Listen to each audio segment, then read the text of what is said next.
Bihar, West Bengal, Orissa, Andhra Pradesh, Uttar Pradesh, Madhya Pradesh, Maharashtra, Haryana, Assam, Punjab, Tamil Nadu, and Karnataka. Now, let's get into several types of rice varieties.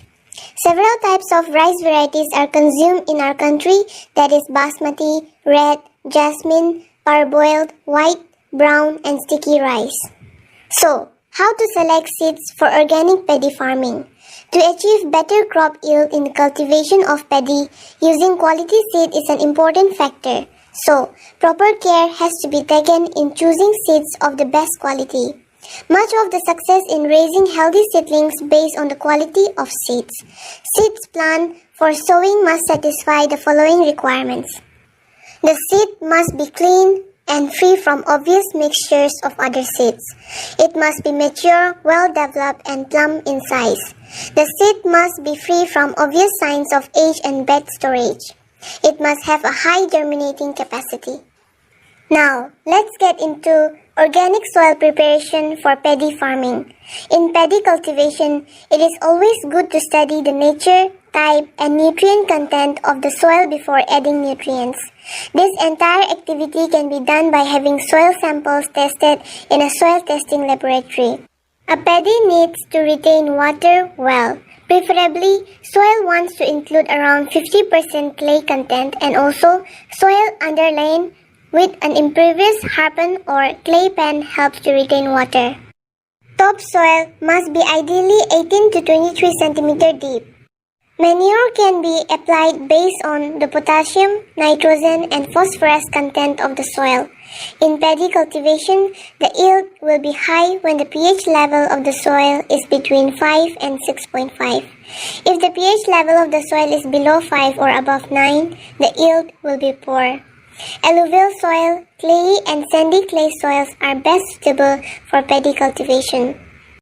Now, let's get into soil fertility management in organic paddy farming.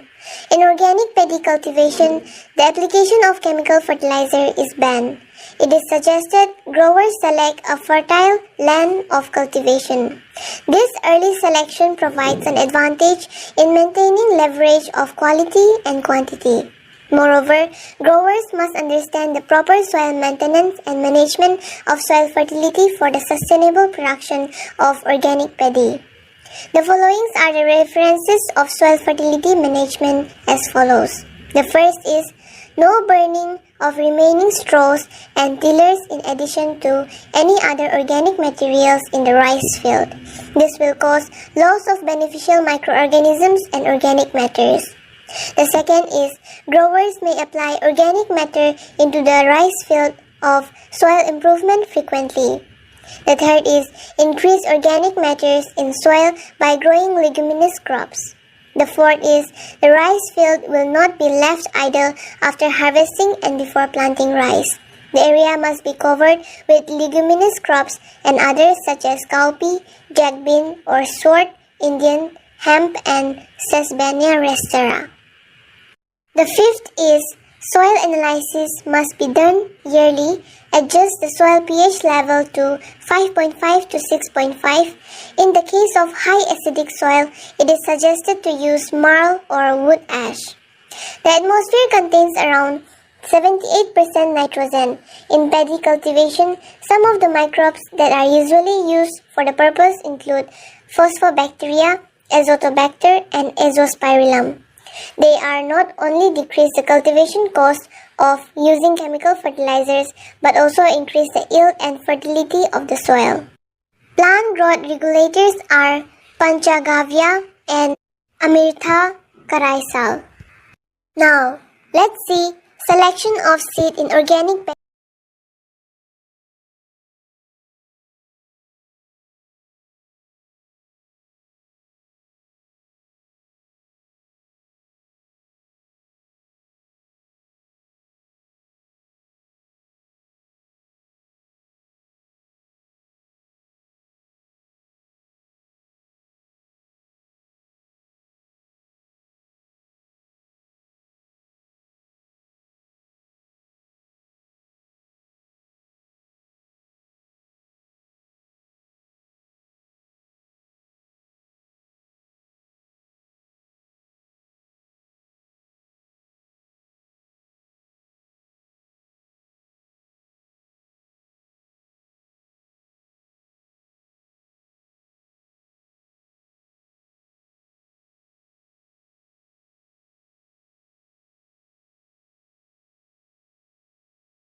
Self पे click करेंगे, फिर नीचे जाएंगे, biometric पे click करेंगे,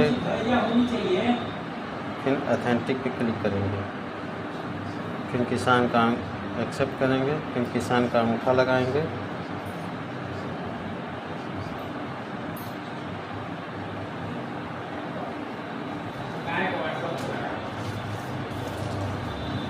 जब तक खत से आवाज़ ना आ जाए तब तक नहीं हटाना है। उसके बाद नेक्स्ट करेंगे, इसको सोइल हेल्थ कार्ड नो कर देंगे। इसके बाद सेलेक्ट प्लांट प्रोडक्ट पे जाएंगे, जैसे यूरिया सेलेक्ट कर लेंगे। उसके बाद यूनिट में 45 kg कर लेंगे। फिर सेल क्वांटिटी 1 बोरा जो किसान को आप देंगे सेल उतना ही डालना है। प्राइस डालेंगे 266.5। उसके बाद ऐड कर लेंगे।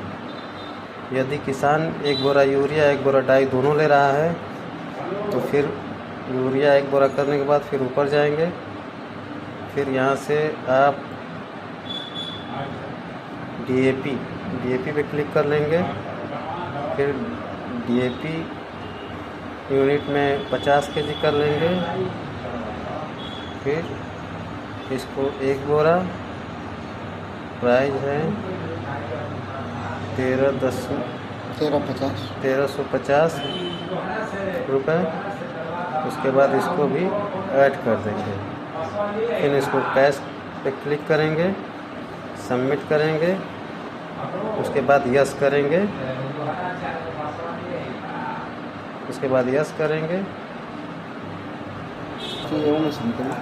तो खाद आपकी बिक जाएगी।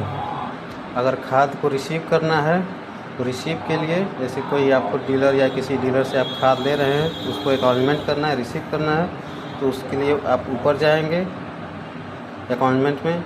उसके बाद अकाउंटमेंट पे क्लिक करेंगे, नीचे खुल जाएगा। फिर इसमें जो डीलर जो डिस्पैच नंबर आया रहेगा वो नंबर डालेंगे, फैच करेंगे, वो डिटेल सारी आ जाएगी। पोस्ट मशीन इस बटन से प्रेस करने पे ऑन हो जाएगी। ऑन होने के बाद खुल जाएगा मशीन। खुलने के बाद आप इसमें डीबीटी में जाएंगे। पहले यहाँ से वाईफाई कनेक्ट करा लेंगे और ये फिंगर ऑन कर लेंगे। जैसे ये ऑफ है अगर तो इसको यहाँ से ऑन कर लेंगे। ऑन करने के बाद इसमें आईडी, रिटेलर आईडी और पिन डालेंगे। पिन डालने के बाद फैच एक्टिवेशन पे करेंगे। फैच एक्टिवेशन पे करेंगे। अगर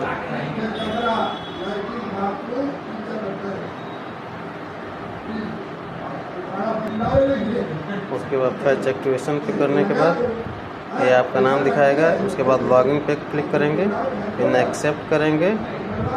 एक्सेप्ट करने के बाद अंगूठा लगाएंगे।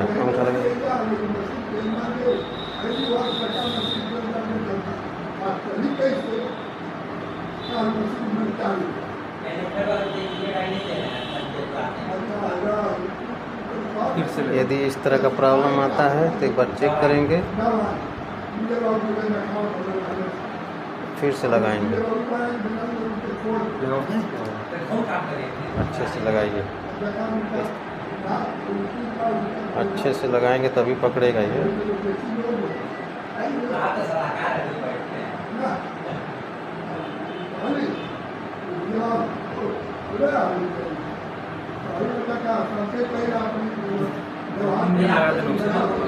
दूसरा अंगूठा लगाइए।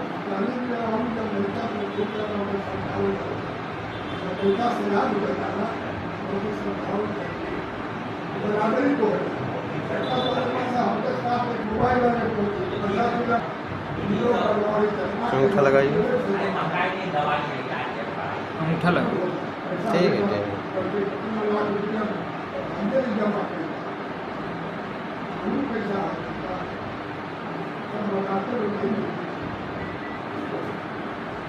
ठीक, उसके बाद ये मशीन खुल जाएगी।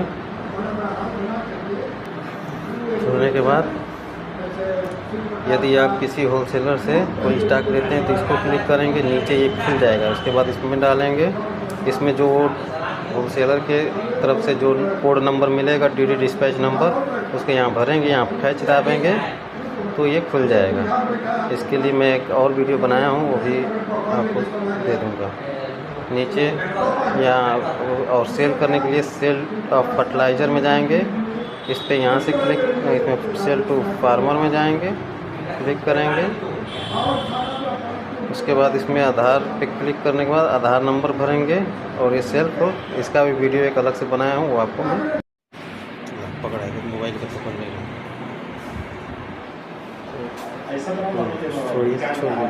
हम ही को पकड़ेगा। बैठिए। मशीन यहाँ से ऑन और ऑफ होगी। अच्छा, ऑन ऑफ हो जो सुन, फिर वो में अंदरों से हो जाता लाभ वाला, और यहाँ से इसको चेक कर लेंगे कि ये सब ग्रीन है कि नहीं। और से चेक करके, और उसके बाद जिस तरह मोबाइल को वाईफाई से कनेक्ट करते हैं, इस तरह इसको भी कनेक्ट कर लेंगे। एक बार कनेक्ट करने के बाद दोबारा कनेक्ट करने की ज़रूरत नहीं है। जब भी आप अपने मोबाइल ऑन करेंगे ये कनेक्ट हो जाएगा।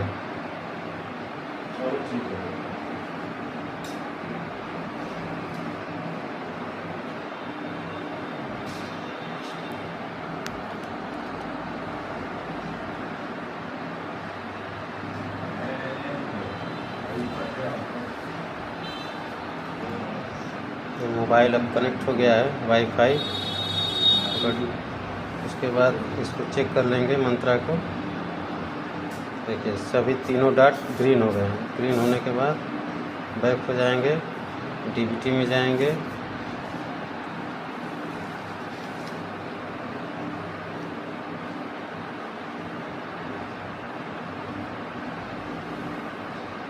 लैंग्वेज सेलेक्ट करेंगे, उसके बाद नेक्स्ट करेंगे। उसके बाद इसमें आईडी और पिन भरेंगे। उसके बाद इसमें अपना आईडी और पिन डालेंगे।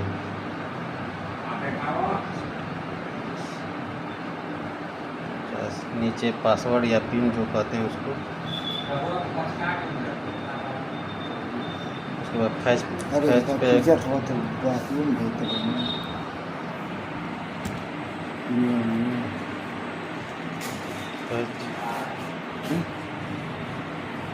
फैच करेंगे। उसके बाद ये आपका दिखाने लगेगा।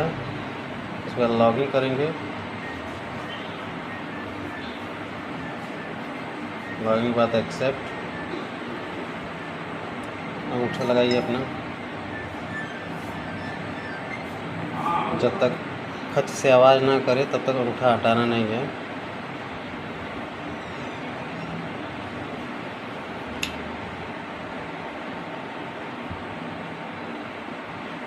देखिए ये आपकी मशीन अब लॉगिन हो गई। इसमें सारा ऑप्शन आ गया।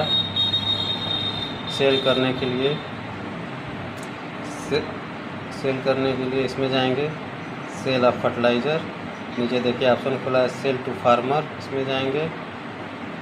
उसके बाद आधार पे क्लिक कर लेंगे। उसके बाद आधार नंबर डालेंगे। खाद को रिसीव करने के लिए जो अकाउंटमेंट नंबर आपके मोबाइल पे मैसेज द्वारा या डीलर के व्हाट्सएप द्वारा पहुंचेगा, तो आपको इसमें ऊपर जो है लिखा, ऊपर सबसे ऊपर ऑप्शन है अकाउंटमेंट रिसिप्ट, इसमें जाएंगे। फिर नीचे देखिए खुल गया अकाउंटमेंट, इसको दाबेंगे। फिर इसमें नंबर भरेंगे, जो नंबर आपको 12 अंक का मिलता है। जैसे हर बार अलग अलग नंबर मिलता है, जो बार खाद लेंगे आप अलग अलग मिलेंगे।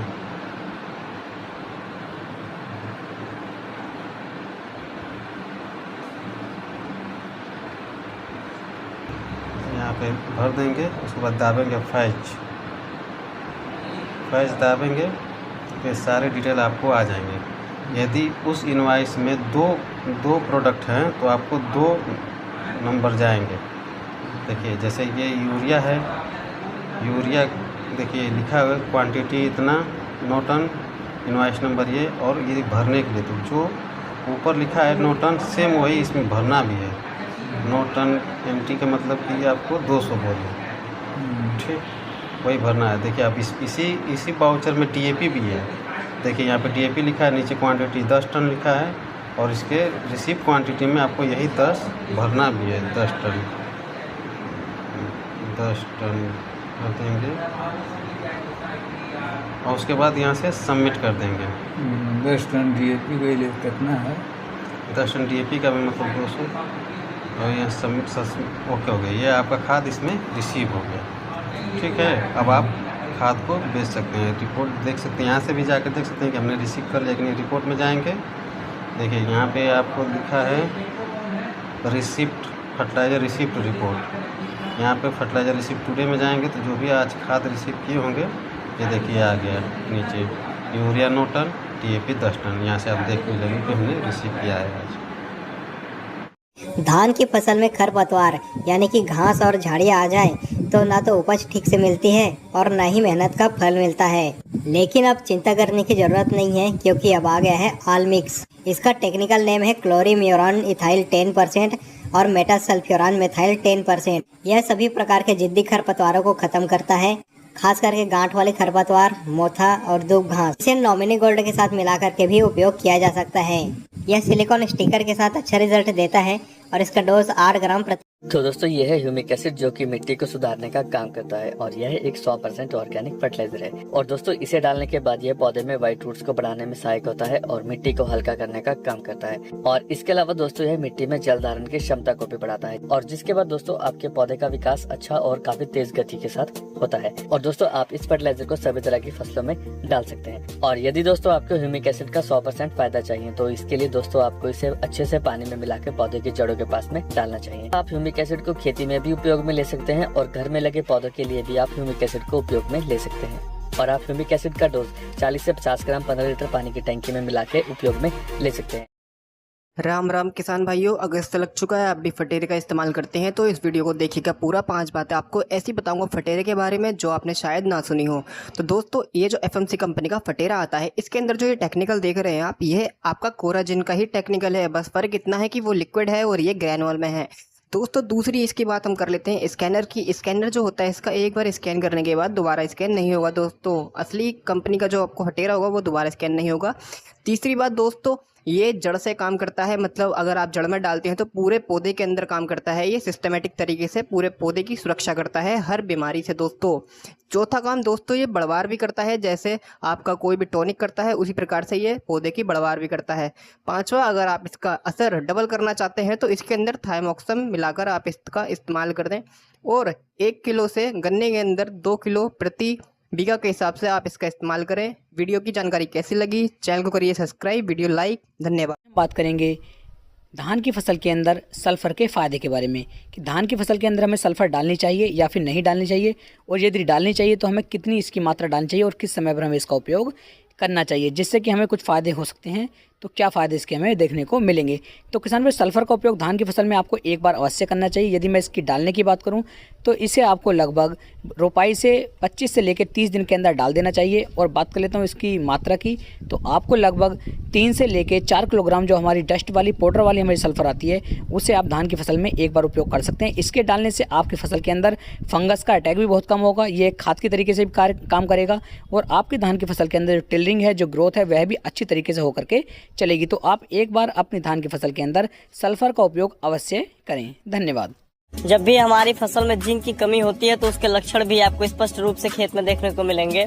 सबसे पहला जो लक्षण होगा वो कि हमारे पौधों की जो पत्तियां होंगी वो पीली हो जाएंगी, हमारे पौधे की वृद्धि रुक जाएगी, हमारे पौधे में जो पोषक तत्व को अवशोषित करने की क्षमता है वो कम हो जाएगी और हमारे पौधे की वृद्धि जो है वो प्रभावित होगी। और धान में एक बहुत ही खतरनाक बीमारी होती है खैरा डिजीज, जो कि जिंक की कमी के कारण होता है। तो जिंक एक छोटा सा सूक्ष्म माइक्रोन्यूट्रिएंट है, लेकिन इसके इतने ढेर सारे फायदे होते हैं। तो दोस्तों, जब भी हम यूरिया का छिड़काव करवाते हैं अपने फसल में, तो यूरिया के साथ अगर आप जिंक का उपयोग करते हैं तो ये आपकी फसल में अधिक तेजी के साथ लगेगा, क्योंकि ये यूरिया को बहुत ज्यादा घुलनशील बना देता है और पौधे अधिक मात्रा में अपटेक करते हैं।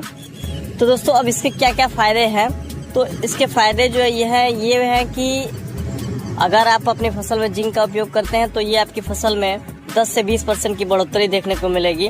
दूसरा, जो भी आपके पौधे की पत्तियां जो है वो पीली हो गई हैं, आपके पौधे की वृद्धि रुक गई है, तो अगर आप जिंक का उपयोग करते हैं तो ये सारी कमियां जो है वो आपकी फसल से दूर हो जाएंगी।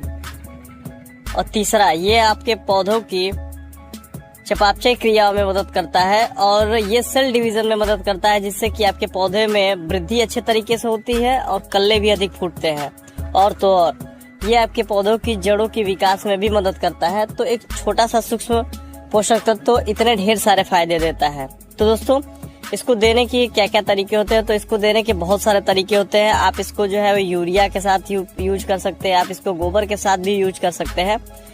तो जिंक जो है वो 2 प्रकार का होता है। पहला होता है कि जिंक सल्फेट मोनोहाइड्रेट जो कि 33% जिंक के साथ आता है, और दूसरा होता है जिंक सल्फेट हेप्टाहाइड्रेट जो कि 21% जिंक के साथ आपको मिलेगा। तो अगर आप जिंक सल्फेट हेप्टाहाइड्रेट कर रहे हैं यूज, तो आप 10 से 12 किलो पर एकड़ में, और वहीं आप जिंक सल्फेट मोनोहाइड्रेट कर रहे हैं तो लगभग 6 से 8 किलो पर एकड़ में जो है वो उचित होता है। तो आप जो है अपनी फसल में जब भी यूरिया का छिड़काव करवाइए, आप जो है जिंक का उपयोग करवाना ना भूलिए, क्योंकि जिंक का यूज आप करेंगे तो आपको अपनी फसल में अंतर जो है वो स्पष्ट रूप से देखने को मिलेगा। तो दोस्तों ये है ह्यूमिक एसिड जो कि मिट्टी को सुधारने का काम करता है और यह एक 100% ऑर्गेनिक फर्टिलाइजर है। और दोस्तों इसे डालने के बाद यह पौधे में व्हाइट रूट्स को बढ़ाने में सहायक होता है और मिट्टी को हल्का करने का काम करता है। और इसके अलावा दोस्तों यह मिट्टी में जल धारण की क्षमता को भी बढ़ाता है, और जिसके बाद दोस्तों आपके पौधे का विकास अच्छा और काफी तेज गति के साथ होता है। और दोस्तों आप इस फर्टिलाइजर को सभी तरह की फसलों में डाल सकते हैं। और यदि दोस्तों आपको ह्यूमिक एसिड का 100% फायदा चाहिए तो इसके लिए दोस्तों आपको इसे अच्छे से पानी में मिला के पौधे की जड़ों के पास में डालना चाहिए। आप ह्यूमिक एसिड को खेती में भी उपयोग में ले सकते हैं और घर में लगे पौधों के लिए भी आप ह्यूमिक एसिड को उपयोग में ले सकते हैं। और आप ह्यूमिक एसिड का डोज 40 से 50 ग्राम 15 लीटर पानी की टंकी में मिला के उपयोग में ले सकते हैं। राम राम किसान भाइयों, अगस्त लग चुका है, आप भी फटेरे का इस्तेमाल करते हैं तो इस वीडियो को देखिएगा पूरा। 5 बातें आपको ऐसी बताऊंगा फटेरे के बारे में जो आपने शायद ना सुनी हो। तो दोस्तों ये जो एफएमसी कंपनी का फटेरा आता है, इसके अंदर जो ये टेक्निकल देख रहे हैं आप, ये आपका कोराजिन का ही टेक्निकल है। बस फर्क इतना है कि वो लिक्विड है और ये ग्रैनुअल में है। दोस्तों दूसरी इसकी बात हम कर लेते हैं स्कैनर की। स्कैनर जो होता है इसका एक बार स्कैन करने के बाद दोबारा स्कैन नहीं होगा दोस्तों। असली कंपनी का जो आपको फटेरा होगा वो दोबारा स्कैन नहीं होगा। तीसरी बात दोस्तों, ये जड़ से काम करता है, मतलब अगर आप जड़ में डालते हैं तो पूरे पौधे के अंदर काम करता है। ये सिस्टमेटिक तरीके से पूरे पौधे की सुरक्षा करता है हर बीमारी से दोस्तों। चौथा काम दोस्तों, ये बढ़वार भी करता है, जैसे आपका कोई भी टॉनिक करता है उसी प्रकार से ये पौधे की बढ़वार भी करता है। पांचवा, अगर आप इसका असर डबल करना चाहते हैं तो इसके अंदर थाइमोक्सम मिलाकर आप इसका इस्तेमाल कर दें, और 1 किलो से गन्ने के अंदर 2 किलो प्रति बीघा के हिसाब से आप इसका इस्तेमाल करें। वीडियो की जानकारी कैसी लगी, चैनल को करिए सब्सक्राइब, वीडियो लाइक। धन्यवाद। बात करेंगे धान की फसल के अंदर सल्फ़र के फ़ायदे के बारे में कि धान की फसल के अंदर हमें सल्फ़र डालनी चाहिए या फिर नहीं डालनी चाहिए, और यदि डालनी चाहिए तो हमें कितनी इसकी मात्रा डालनी चाहिए और किस समय पर हमें इसका उपयोग करना चाहिए, जिससे कि हमें कुछ फ़ायदे हो सकते हैं। तो क्या फ़ायदे इसके हमें देखने को मिलेंगे। तो किसान भाई, सल्फ़र का उपयोग धान की फसल में आपको एक बार अवश्य करना चाहिए। यदि मैं इसकी डालने की बात करूं तो इसे आपको लगभग रोपाई से 25 से लेकर 30 दिन के अंदर डाल देना चाहिए। और बात कर लेता हूं इसकी मात्रा की, तो आपको लगभग 3 से लेकर 4 किलोग्राम जो हमारी डस्ट वाली पाउडर वाली हमारी सल्फ़र आती है, उसे आप धान की फसल में एक बार उपयोग कर सकते हैं। इसके डालने से आपकी फसल के अंदर फंगस का अटैक भी बहुत कम होगा। ये एक खाद की तरीके से भी काम करेगा, और आपकी धान की फसल के अंदर जो टिलरिंग है, जो ग्रोथ है, वह भी अच्छी तरीके से होकर के चलेगी। तो आप एक बार अपनी धान की फसल के अंदर सल्फर का उपयोग अवश्य करें। धन्यवाद। जब भी हमारी फसल में जिंक की कमी होती है तो उसके लक्षण भी आपको स्पष्ट रूप से खेत में देखने को मिलेंगे। सबसे पहला जो लक्षण होगा वो कि हमारे पौधों की जो पत्तियां होंगी वो पीली हो जाएंगी, हमारे पौधे की वृद्धि रुक जाएगी, हमारे पौधे में जो पोषक तत्व को अवशोषित करने की क्षमता है वो कम हो जाएगी, और हमारे पौधे की वृद्धि जो है वो प्रभावित होगी। और धान में एक बहुत ही खतरनाक बीमारी होती है खैरा डिजीज, जो कि जिंक की कमी के कारण होता है। तो जिंक एक छोटा सा सूक्ष्म माइक्रोन्यूट्रिएंट है, लेकिन इसके इतने ढेर सारे फायदे होते हैं। तो दोस्तों जब भी हम यूरिया का छिड़काव करवाते हैं अपने फसल में, तो यूरिया के साथ अगर आप जिंक का उपयोग करते हैं तो ये आपकी फसल में अधिक तेजी के साथ लगेगा, क्योंकि ये यूरिया को बहुत ज़्यादा घुलनशील बना देता है और पौधे अधिक मात्रा में अपटेक करते हैं। तो दोस्तों अब इसके क्या क्या फ़ायदे हैं, तो इसके फ़ायदे जो ये है कि अगर आप अपनी फसल में जिंक का उपयोग करते हैं तो ये आपकी फसल में 10 से 20% की बढ़ोतरी देखने को मिलेगी। दूसरा, जो भी आपके पौधे की पत्तियां जो है वो पीली हो गई हैं, आपके पौधे की वृद्धि रुक गई है, तो अगर आप जिंक का उपयोग करते हैं तो ये सारी कमियां जो है वो आपकी फसल से दूर हो जाएंगी। और तीसरा, ये आपके पौधों की चयापचय क्रियाओं में मदद करता है और ये सेल डिवीजन में मदद करता है, जिससे कि आपके पौधे में वृद्धि अच्छे तरीके से होती है और कल्ले भी अधिक फूटते हैं। और तो और ये आपके पौधों की जड़ों की विकास में भी मदद करता है। तो एक छोटा सा सूक्ष्म पोषक तत्व तो इतने ढेर सारे फायदे देता है। तो दोस्तों इसको देने की क्या क्या तरीके होते हैं, तो इसको देने के बहुत सारे तरीके होते हैं। आप इसको जो है वो यूरिया के साथ यूज कर सकते हैं, आप इसको गोबर के साथ भी यूज कर सकते हैं। तो जिंक जो है वो 2 प्रकार का होता है। पहला होता है कि जिंक सल्फेट मोनोहाइड्रेट, जो कि 33% जिंक के साथ आता है, और दूसरा होता है जिंक सल्फेट हेप्टाहाइड्रेट, जो कि 21% जिंक के साथ आपको मिलेगा। तो अगर आप जिंक सल्फेट हेप्टाहाइड्रेट कर रहे हैं यूज, तो आप 10 से 12 किलो पर एकड़ में, और वहीं आप जिंक सल्फेट मोनोहाइड्रेट कर रहे हैं तो लगभग 6 से 8 किलो पर एकड़ में जो है वो उचित होता है। तो आप जो है अपनी फसल में जब भी यूरिया का छिड़काव करवाइए, आप जो है जिंक का उपयोग करवाना ना भूलिए, क्योंकि जिंक का यूज आप करेंगे तो आपको अपनी फसल में अंतर जो है वो स्पष्ट रूप से देखने को मिलेगा। किसान भाइयों, कई किसान भाई जानकारी मांग रहे हैं कि क्या हम अपनी धान की फसल में खरपतवार नाशक नामनी गोल्ड के साथ 2,4-D घोल को एक साथ मिलाकर स्प्रे कर सकते हैं। इसका रिजल्ट कैसा मिलेगा, दोनों की प्रति एकड़ मात्रा कितनी लें। तो किसान भाइयों, आज हम आप लोगों के मांग को ध्यान में रखते हुए इसी बात की जानकारी देंगे कि नामनी गोल्ड के साथ 2,4-D का इस्तेमाल करना ठीक रहेगा कि नहीं, फसल पर इसका क्या प्रभाव पड़ेगा, डोज कितनी लेनी है। तो पूरी जानकारी के लिए वीडियो अंत तक जरूर देखें। किसान भाइयों, धान के खरपतवार के लिए नामनी गोल्ड एक नामी खरपतवार नाशक है। इसमें विस्फारी बैग सोडियम 10% SC खरपतवार नाशक रसायन है। 100 ml प्रति एकड़ 150 लीटर पानी मिलाकर स्प्रे किया जाता है। हमारे पूर्वांचल में बहुत से किसान अन्य चौड़ी पत्ती के खरपतवारों के लिए नामनी गोल्ड के साथ 2,4-D का भी इस्तेमाल करते हैं। दोनों का घोल अलग अलग तैयार करके मशीन में पूरी पानी की मात्रा लेने के बाद दोनों को बारी बारी से डालते हैं। इस तरह हम धान के खरपतवार के लिए दोनों का इस्तेमाल कर सकते हैं। अब जानते हैं कि प्रति एकड़ डोज कितनी लेनी है।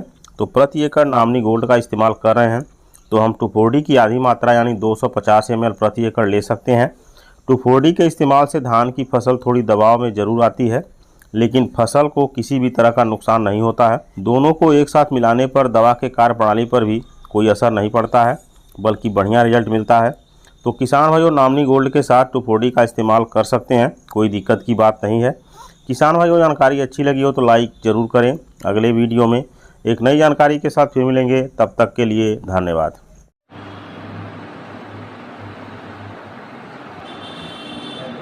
सेल्फ पे क्लिक करेंगे, फिर नीचे जाएंगे, बायोमेट्रिक पे क्लिक करेंगे, फिर ऑथेंटिक पे क्लिक करेंगे, फिर किसान का एक्सेप्ट करेंगे, फिर किसान का अंगूठा लगाएंगे।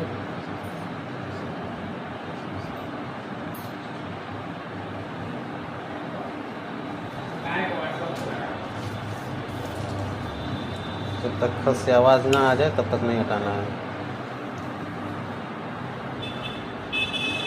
उसके बाद नेक्स्ट करेंगे, इसको सोइल हेल्थ कार्ड नो कर देंगे। इसके बाद सेलेक्ट प्लांट प्रोडक्ट पे जाएंगे, जैसे यूरिया सेलेक्ट कर लेंगे।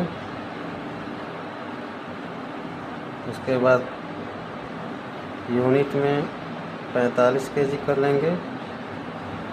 फिर सेल क्वांटिटी 1 बोरा जो किसान को आप देंगे सेल उतना ही डालना है। प्राइस डालेंगे 266.5। उसके बाद ऐड कर लेंगे। यदि किसान 1 बोरा यूरिया 1 बोरा डाई दोनों ले रहा है तो फिर यूरिया 1 बोरा करने के बाद फिर ऊपर जाएंगे। फिर यहाँ से आप डीएपी पे क्लिक कर लेंगे। फिर डीएपी यूनिट में 50 kg कर लेंगे। फिर इसको 1 बोरा, प्राइस है 1350 रुपये। उसके बाद इसको भी ऐड कर देंगे। फिर इसको कैश पे क्लिक करेंगे, सबमिट करेंगे। उसके बाद यस करेंगे।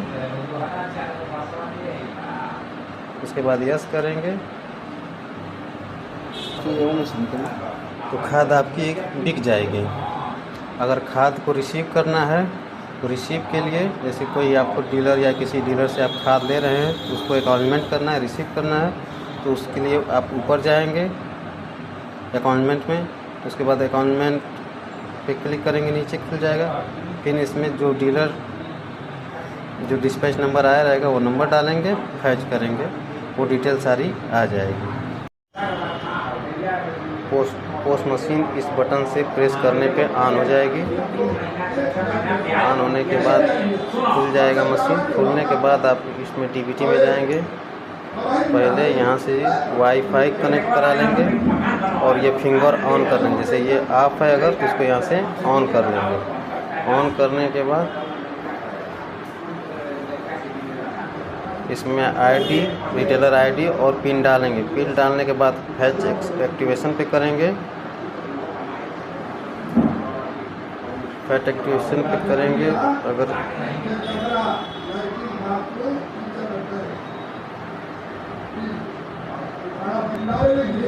उसके बाद फैच एक्टिवेशन पे करने के बाद ये आपका नाम दिखाएगा। उसके बाद लॉगिन पे क्लिक करेंगे, फिर एक्सेप्ट करेंगे।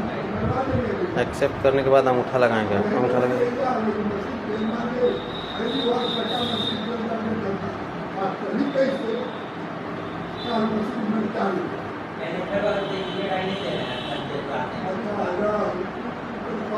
यदि इस तरह का प्रॉब्लम आता है तो एक बार चेक करेंगे, फिर से लगाएंगे। अच्छे से लगाइए, अच्छे से लगाएंगे तभी पकड़ेगा ये।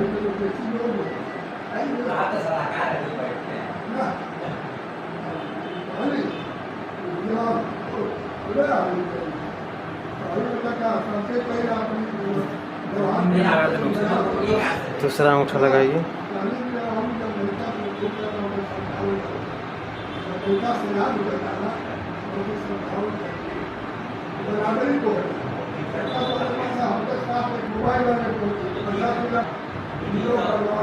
अंगूठा लगाइए। अंगूठा लगा। ठीक है, ठीक है।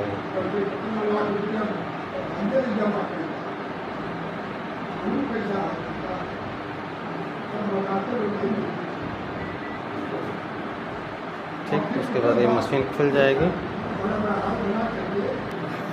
खुलने के बाद यदि आप किसी होलसेलर से कोई स्टॉक लेते हैं तो इसको क्लिक करेंगे, नीचे ये खुल जाएगा। उसके बाद इसमें डालेंगे, इसमें जो होलसेलर के तरफ से जो कोड नंबर मिलेगा, डीडी डिस्पैच नंबर, उसके यहाँ भरेंगे, यहाँ फैच दाबेंगे तो ये खुल जाएगा। इसके लिए मैं एक और वीडियो बनाया हूँ, वो भी आपको दे दूँगा नीचे। यहाँ और सेल करने के लिए सेल ऑफ फर्टिलाइज़र में जाएंगे, इस पर यहाँ से क्लिक, इसमें सेल टू फार्मर में जाएंगे, क्लिक करेंगे। उसके बाद इसमें आधार पे क्लिक करने के बाद आधार नंबर भरेंगे और ये सेल्फ, इसका भी वीडियो एक अलग से बनाया हूँ, वो आपको मैं पकड़ाएगा मोबाइल से पकड़ लेंगे। छोड़िए, हम ही को पकड़ लेंगे। बैठिए। मशीन यहाँ से ऑन और ऑफ होगी। अच्छा, ऑन ऑफ हो जैसे फिर वो में अंदरों से हो जाता लाभ वाला। और यहाँ से इसको चेक कर लेंगे कि ये सब ग्रीन है कि नहीं। और से चेक करके और उसके बाद जिस तरह मोबाइल को वाईफाई से कनेक्ट करते हैं, इस तरह इसको भी कनेक्ट कर लेंगे। एक बार कनेक्ट करने के बाद दोबारा कनेक्ट करने की ज़रूरत नहीं है। जब भी आप अपने मोबाइल ऑन करेंगे ये कनेक्ट हो जाएगा।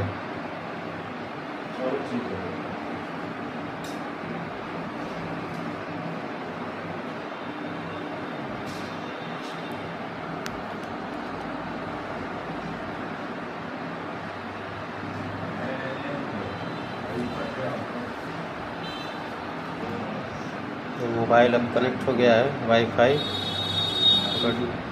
उसके बाद इसको चेक कर लेंगे मंत्रा को। देखिए सभी तीनों डॉट ग्रीन हो गए हैं। ग्रीन होने के बाद बैक हो जाएंगे, डीबीटी में जाएंगे,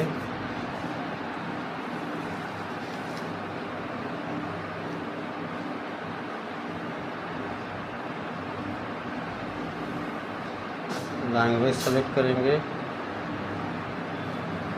उसके बाद नेक्स्ट करेंगे। उसके बाद इसमें आईडी और पिन भरेंगे। उसके बाद इसमें अपना आईडी और पिन डालेंगे।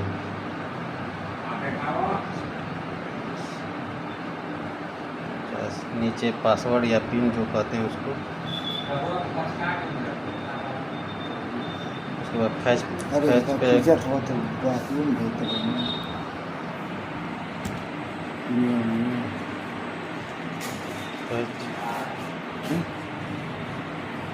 फैच करेंगे। उसके बाद ये आपका दिखाने लगेगा। उसके बाद लॉगिन करेंगे। लॉगिन के बाद एक्सेप्ट, अंगूठा लगाइए अपना। जब तक खच से आवाज़ ना करे तब तक अंगूठा हटाना नहीं है।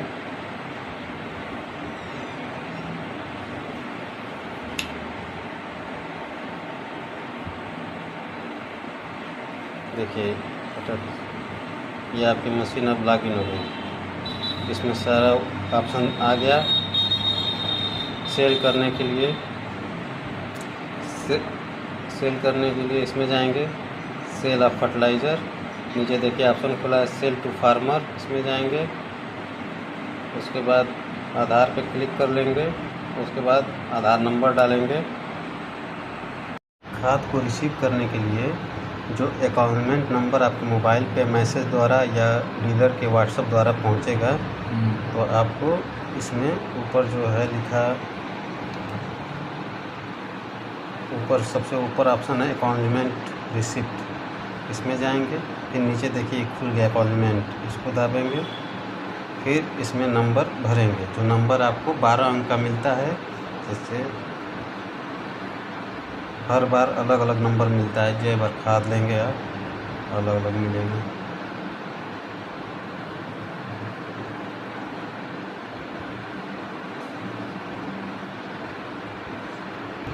यहाँ पे भर देंगे। उसके बाद दाबेंगे